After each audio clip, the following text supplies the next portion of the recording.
something very natural. Yeah? Because you see, you often hear the instruction, take a deep breath in. Yeah? It's a bit useless to take a deep breath in, because we are actually built in a way that we are naturally taking air in. Yeah? So I'll demonstrate taking a deep breath in. Yeah? It's this. I'm just puffing up about only 30% of what I've got. Yeah? Breathing has to do a lot with your floating ribs. Yeah? The two ribs at the bottom of the rib cage that are not attached to the front. And they are naturally floating. Yeah? They float out of the way when you're breathing in, and they're floating in when you're breathing out with the movement of the diaphragm in the front. So it's very easy to interfere with this important area, which is responsible for 70% of our lungs capacity.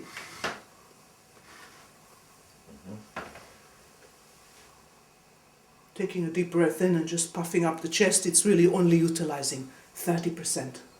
Yeah? So therefore, instead of taking a deep breath in, I would actually say, take a deep breath out. Just breathe out and let your breathing mechanism do itself. It's one of the things that Alexander actually used to say. He used to say that when you stop doing the wrong, the right would look after itself.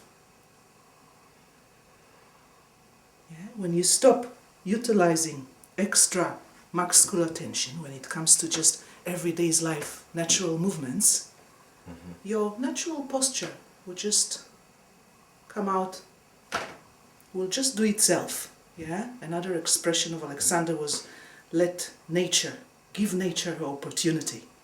Yeah? Because most of the time we're interfering.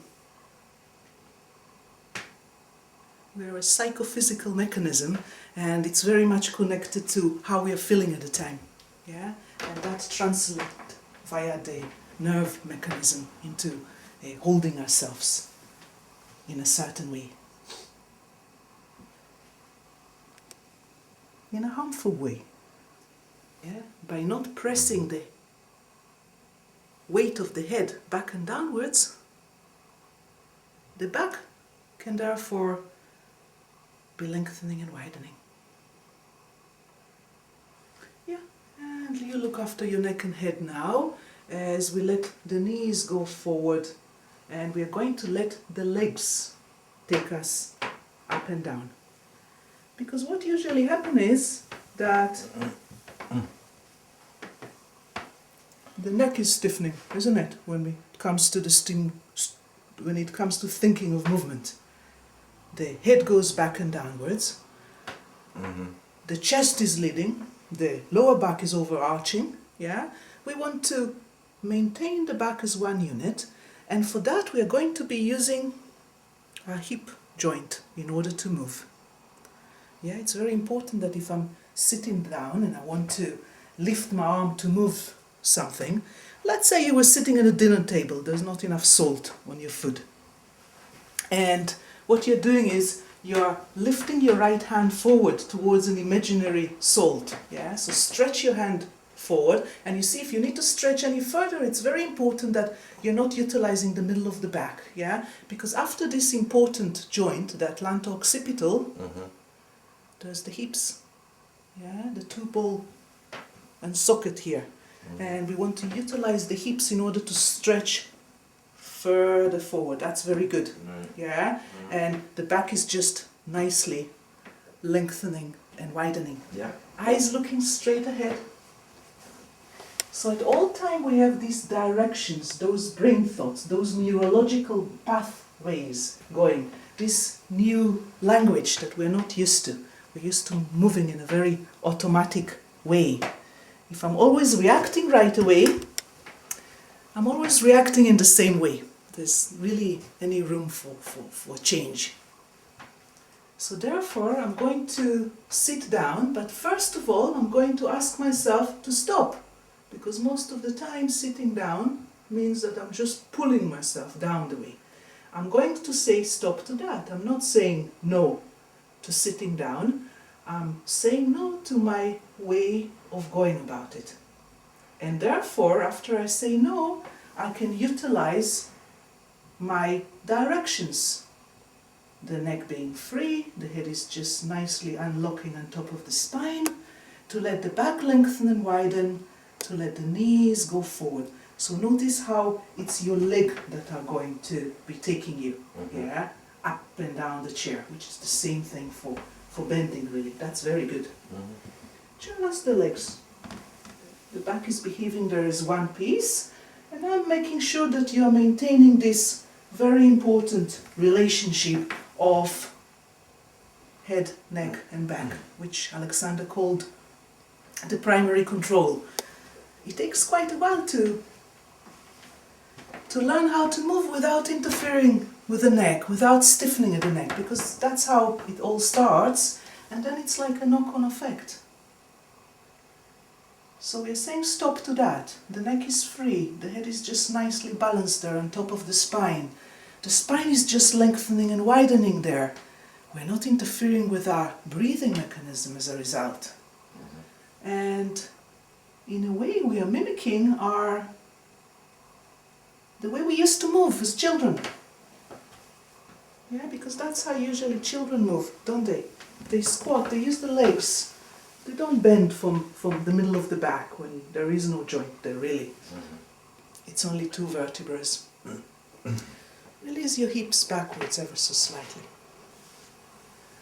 Eyes looking straight ahead. Breathing out. I'm going to take you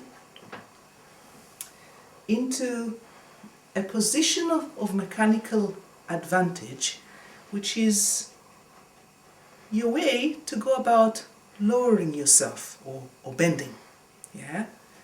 Alexander often spoke of this important antagonistic way of thinking between three joints: atlanto-occipital, hips and knees.